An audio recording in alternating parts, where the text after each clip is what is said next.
Welcome to HortTube. My name is Jim Putnam. In this video, I'm going to be planting some more White Wedding Hydrangeas. I planted some of these in the fall. They're in full bloom in my yard right now.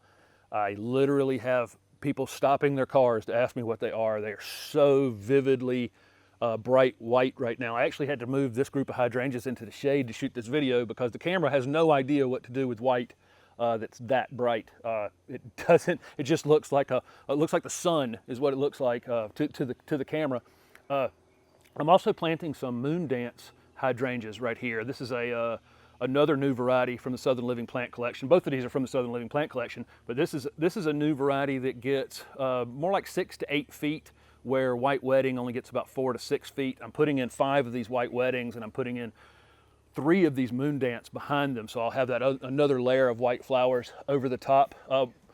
When I put that video up in the fall, I said why I selected White Wedding Hydrangeas, and the reason is because it holds the flowers up big and tall. There's a ton of these new Hydrangea paniculata varieties or tree hydrangeas. There was one a long time ago. Well, it's still available. You can still buy it, called PG. It was kind of the original tree hydrangea variety that was very popular in the trade, and it's been hybridized in so many variations. But White Wedding and this Moon Dance variety have something kind of unique, I think, where the stem right underneath the flower is very, very rigid, and it holds the flowers up big and tall. They don't end up flopping over or weeping over.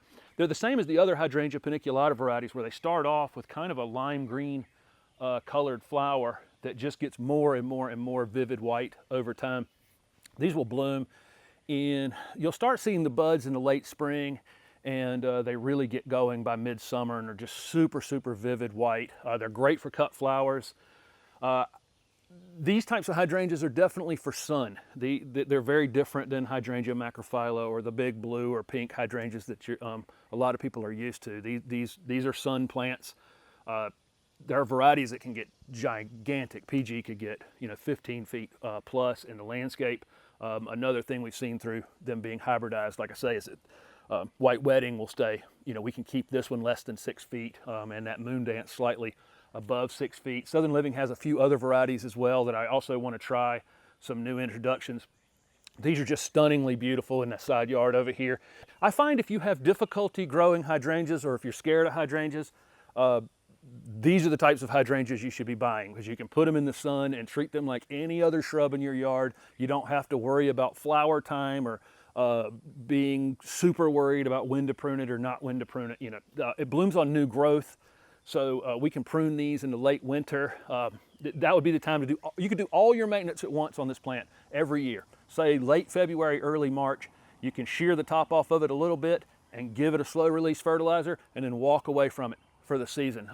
You may have to give it a little ongoing watering if it was abnormally dry, but these are extremely drought tolerant once they're established. I've barely watered, I'm very dry right now. I've barely watered those White Wedding Hydrangeas this year. It's just a plant that once it gets rooted in the ground, gets established, almost no maintenance. So here they are in the ground. The other 3 that I had planted last year are over here behind me. I'm digging out some paths that are going around here, so they're just in the shape of the path. These are the 5 White Wedding right there, and the 3 Moon Dance are on the inside, because they will get a little bit larger. You can just see how striking these are. I'm going to drag the water hose over here and just absolutely drown this space, and then I'm going to let it dry out between waterings. I'll probably get some yellow leaves in the interior on them, planting them in midsummer. They're probably going to have to shed some leaves in order to maintain this number of flowers. If any of that gets out of control, or if they're wilting too much, I will come in here and take out quite a few of these flowers, and they are great for cut flowers if you find that you end up needing to do that. Thank you very much for watching this video, and don't forget to subscribe to my YouTube channel for future videos.